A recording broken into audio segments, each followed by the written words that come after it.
سے دیتا ہے، کوڑے کرکٹ میں پہنچا دیتا ہے۔ تو اے لوگوں، جب تک مرکز سے مضبوطی کے ساتھ آپ لگے رہو گے، آپ کی عزت رہے گی، آپ کا وقار رہے گا، اور ہلکی سی بھی مرکز سے جدائی ہوئی کہ پھر ہم اور آپ کوڑی کے تین ہو جائیں گے۔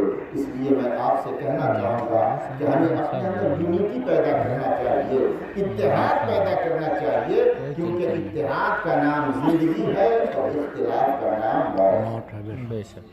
جب تک کہ پتا درخت سے متحد رہتا ہے، پتا کے لیے زندگی ہے۔ جب پتا درخت سے الگ ہو جاتا ہے تو اسے جلا دیا جاتا ہے، اسے کوڑے کرکٹ میں ڈال دیا جاتا ہے۔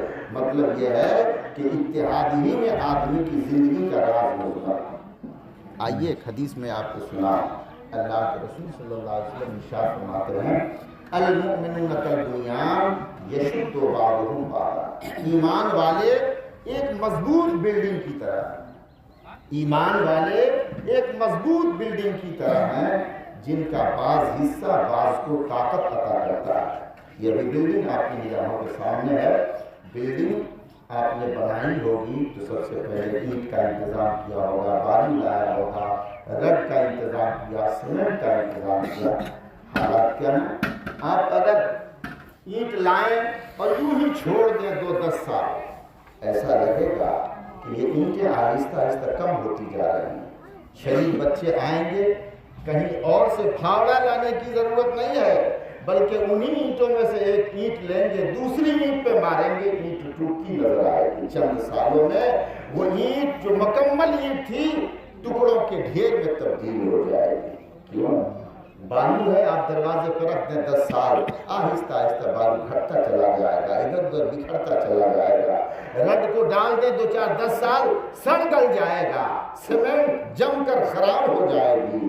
مطلب یہ ہے جب تک کہ سیمنٹ الگ تھلگ رہے وہ زندہ نہیں رہ سکتی ہے، رڈ الگ تھلگ رہے وہ زندہ نہیں رہ سکتا ہے، اینٹوں کو ایسے ہی چھوڑ دیا جائے وہ زندہ نہیں رہ سکتی زیادہ دنوں تک، باقی نہیں رہ سکتی۔ لیکن آپ نے ان چیزوں کو یوں نہیں چھوڑا بلکہ ایک خوبصورت بلڈنگ عطا کر دی۔ تو عالم یہ ہے کہ جب تنہا اینٹیں تھیں تو ایک معمولی سا بچہ اسے نقصان پہنچا دیتا تھا، لیکن جب ان ساری چیزوں کے درمیان اتحاد پیدا ہو جاتا ہے، یونٹی پیدا ہو جاتی ہے، ساری چیزیں جب یکجا ہو جاتی ہے تو اتنی مضبوط اور پائیدار ہو جاتی ہے کہ بچہ کیا اپنے وقت کا رستم ہند بھی سر ٹکرانا چاہے تو اس کا سر تو ٹوٹ سکتا ہے، بلڈنگ کا بال بیکار نہیں ہو سکتا۔ بلا تشویق تنظیر مصطفیٰ صلی اللہ علیہ وسلم کا یہ فرمان اپنی نگاہوں کے سامنے رکھیں کہ اللہ کے رسول فرماتے ہیں، المؤمنون کالبنیان یشد بعضهم بعضا۔ ایمان والے ایک مضبوط بلڈنگ کی طرح ہیں جن کا بعض حصہ بعض جز بعض کو تقویت پہنچاتا ہے، بعض کا حصہ بعض کو مضبوط بناتا ہے۔ مطلب یہ ہے کہ ساری چیزیں اکٹھی ہو گئیں، ایک مضبوط بلڈنگ بن گئی۔ اب زمانے کے حوادث سے وہ محفوظ ہو گیا، ہلکی پھلکی آندھی اس کا کچھ نہیں بگاڑ سکتی ہے، شہید بچے اس کا کچھ نہیں بگاڑ سکتے ہیں۔ بلا تشبیہ و تمثیل ایمان والے کو اللہ کے رسول نے ایک مضبوط بلڈنگ سے نکال دیا ہے۔ گویا ایمان والے تو اسی طرح مضبوط بلڈنگ کی صورت میں رہنا چاہیے، تاکہ اگر آپ مضبوطی کے ساتھ رہیں گے اور یونٹی کے ساتھ رہیں گے، اجتماعیت کے ساتھ رہیں گے تو آپ کا عالم یہ ہوگا باقی طاقتیں آپ کا کبھی غالبے کا نہیں کر سکتی ہیں، اور پورے وصول کے ساتھ اور جذبے کے ساتھ ہم دنیا کو یہ پیغام دے سکتے ہیں کہ توحید کی امانت سینوں میں ہے ہمارے، آسان نہیں مٹانا نام و نشہ ہمارا، اور باطل سے دبنے والی ہے آسمان نہیں ہے، 100 بار کر چکا ہے انتہا ہمارا، بے شک حق ہے، بے شک سبحان اللہ سبحان اللہ۔ وقت کی بہت ضرورت ہے۔ آج سماج کی بات تو چھوڑیں، گھر بھی اختلاف سے بچا ہوا ہے، گھر گھر میں اختلاف، معاشرہ بالکل ٹوٹا ہوا ہے، خاص طور سے اس قوم کا معاشرہ ٹوٹ کر کے رہ گیا، ٹوٹ کر رہ گیا۔ حالات کیا ہیں؟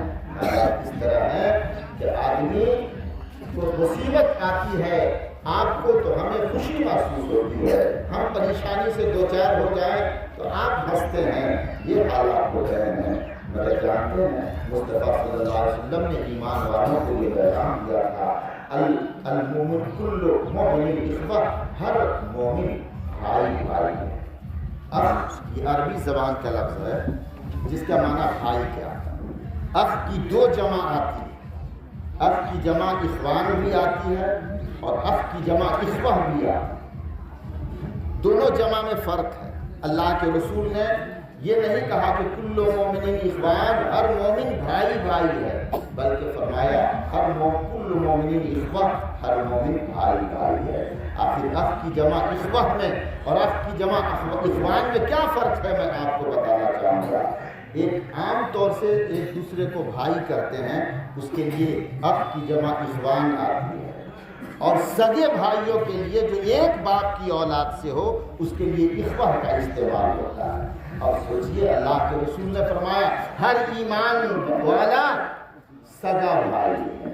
سگا بھائی تو نہیں ہے آپ آپس میں ایک دوسرے کے، لیکن اللہ کے رسول نے فرمایا کہ ہر ایمان والا سگا بھائی ہے۔ گویا مصطفیٰ صلی اللہ علیہ وسلم نے اپنے ماننے والوں کو یہ پیغام دیا کہ سگے بھائیوں سے تم جس طرح محبت کرتے ہو عام مومنین کو آپس میں اسی سگے بھائی کی طرف پیار رکھا جائے۔ اس کی طرف اشارہ ہے۔ گویا مصطفیٰ صلی اللہ علیہ وسلم نے ہمیں اور آپ کو پیار کا پیغام دیا، اجتماعیت کا پیغام دیا، اتحاد و اتفاق کا پیغام دیا، اور کہا کہ اگر تم دنیا میں اور آخرت میں کامیابیوں سے ہمکنار ہونا چاہتے ہو تو اس کے لیے ضروری ہے کہ تم متحد ہو کر کے رہو۔ اتحاد میں زندگی مضمر ہے اور اختلاف موت کا پتہ دیتا ہے۔ محترم حضرات، تو اتحاد وقت کی ضرورت ہے۔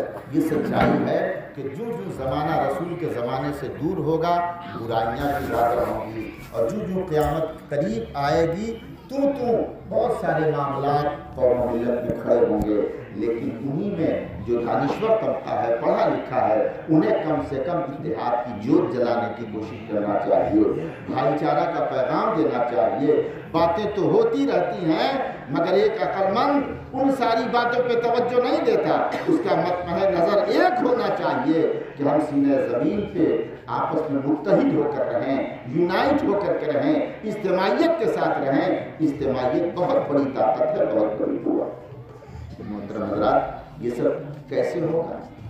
اس کے لیے ضروری کیا ہے کہ بغیر علم کے اتحاد کی جوت آپ نہیں جلا سکتے۔ چونکہ اتحاد کے لیے بہت ساری چیزیں ایسی ہیں جن کو آدمی برداشت کرتا ہے، تب اتحاد کا شیش محل کھڑا ہوتا ہے۔ اتحاد ایسے ہی نہیں ہوتا۔ قوت برداشت جب تک کہ ہمارے درمیان نہ ہو اتحاد کا شیش محل کھڑا نہیں ہو سکتا۔ ہم ہیں جو قوت برداشت نہیں رکھتے، جسے صبر کہتے ہیں۔ ہمارے اور آپ کے اندر صبر کا معاملہ نہیں ہے۔ کسی نے گالی دے دی تو اس کا جواب دینا ہم فرض سمجھتے ہیں، کسی نے ایک آدھ جھاپڑ مار دیا تو ہم اسے ضبط کر دینے کا حوصلہ رکھتے ہیں۔ یاد رکھیں جب تک کہ ہمارے اندر قوت برداشت نہیں پائی جائے گی، صبر کا مادہ نہیں پایا جائے گا، اس وقت تک کہ ہمارے درمیان اتحاد کی جوت نہیں جلائی جا سکتی ہے، اتحاد کا محل نہیں کھڑا کیا جا سکتا ہے۔ یاد رکھو جب تک کہ آپ قوت برداشت نہیں رکھیں گے آپ اپنے گھر کو متحد نہیں کر سکتے ہیں۔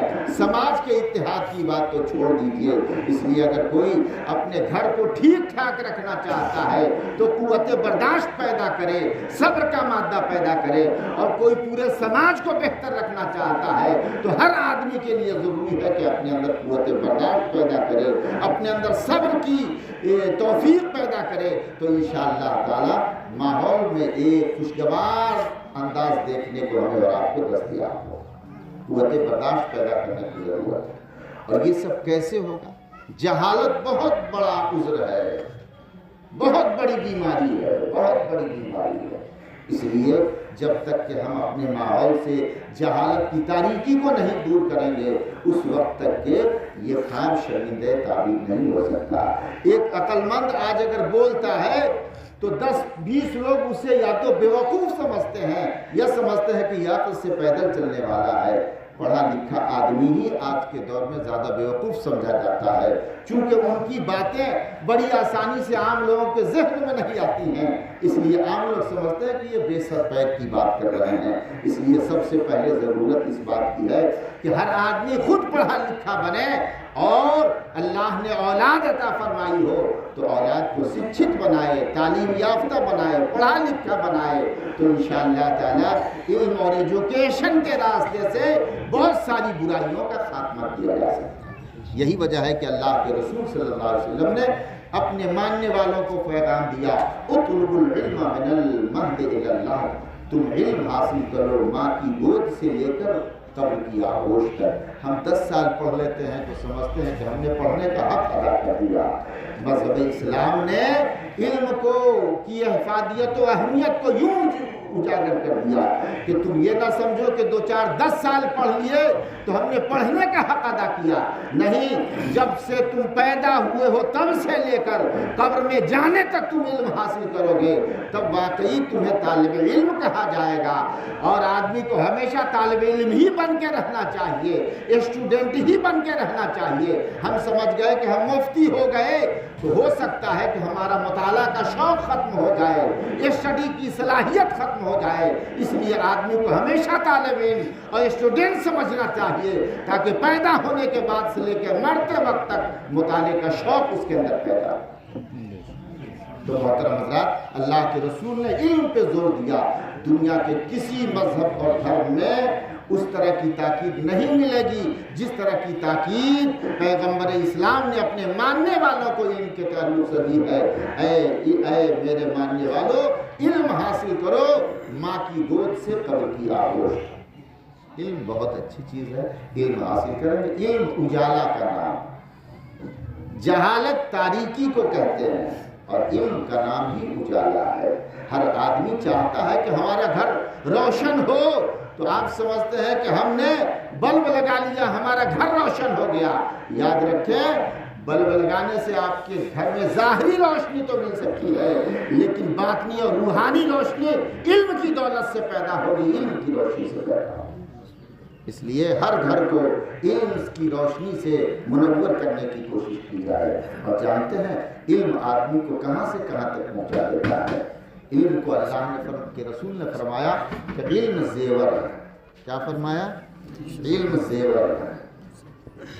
ایک کالا کلوٹا انسان، ناٹا قد کا، چہرہ مہرہ سے جسے زمانہ بہت اچھا نہیں سمجھتا ہو، ویسے آدمی تو اچھا ہی ہوتا ہے، انسان تو بہتر ہی ہوتا ہے۔ لقد خلقنا الانسان فی احسن تقویم، ہم نے انسان کو بڑے خوبصورت پیرائے میں پیدا کیا۔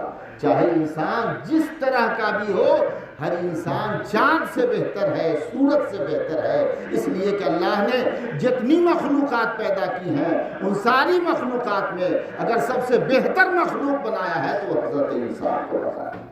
انسان سے بہتر دنیا کی کوئی مخلوق نہیں ہے۔ تو بظاہر چاہے جیسا بھی ہو، ہر انسان پوری دنیا کی مخلوقات سے بہتر ہے، شاندار ہے، عظیم الشان۔ فرمایا اللہ کے رسول نے علم زینت ہے، علم زیور ہے۔ علم کو مصطفیٰ نے زیور فرمایا۔ اب زیور کی پوزیشن دیکھیں، زیور جہاں لگ جائے اس جگہ کو خوبصورت بنا دے۔ زیور اگر مانگ پہ لگ جائے تو مانگ حسین ہو جائے، زیور اگر گلے میں لگ جائے تو گلا خوبصورت ہو جائے، زیور اگر ناک میں لگ جائے تو ناک کو جمیل بنا دے، زیور اگر ہاتھ میں لگ جائے تو ہاتھ خوبصورت ہو جائے، زیور اگر پاؤں میں لگ جائے جو انسان کے وجود کی سب سے نچلی سطح ہے وہاں لگ جائے تو پاؤں حسین و جمیل ہو جائے۔ اب ذرا اس تناظر میں اللہ کے رسول کے اس فرمان کو سماعت کیجئے کہ مصطفیٰ نے ارشاد فرمایا علم زیور ہے، اور زیور کی پوزیشن یہ ہے کہ زیور جہاں لگ جاتا ہے اس جگہ کو حسین و جمیل بنا دیتا ہے۔ گویا مصطفیٰ نے یہ فرما کر دنیا والوں کو پیغام دیا کہ چاہے تم جس ذات برادری سے تعلق رکھتے ہو، چاہے تم بظاہر ناٹا چھوٹا قد کاٹی کا بہت خوبصورت نہ ہو، لیکن علم ایک ایسی صفت ہے، ایسا زیور ہے کہ کالا کلوٹا میں لگ جائے تو وہ بھی خوبصورت ہو جائے۔ جس برادری کا ہو اس برادری سے علم متعلق ہو جائے وہ خوبصورت ہو جائے۔ علم ایک ایسی صفت ہے جس کے ساتھ لگ جائے وہ آدمی خوبصورت ہو جائے، وہ حسین و جمیل ہو۔ اس لیے جب آدمی کے سامنے کوئی عالم آتا ہے تو یہ نہیں پوچھتا ہے کہ کس برادری سے تعلق رکھنے والا ہے، مفتی آتا ہے تو یہ اس کے ذہن سے ختم ہو جاتا ہے کہ یہ کس برادری سے تعلق رکھنے والا ہے۔ اس نے کی نگاہوں کے سامنے برادری نہیں ہوتی ہے بلکہ علم ہوتا ہے۔ یہ ایک ایسی صفت ہے جو آدمی کو خوبصورت بنا دیتی ہے، آدمی کو حسین و جمیل بنا دیتی ہے۔ اور جب آپ حسین و جمیل ہوں گے تو لوگ آپ آکرشت ہوں گے، لوگوں کے لیے پرکشش ہوں گے، لوگ آپ کی طرف مائل ہوں گے۔ گویا اگر آپ چاہتے ہیں کہ ہماری طرف لوگ مائل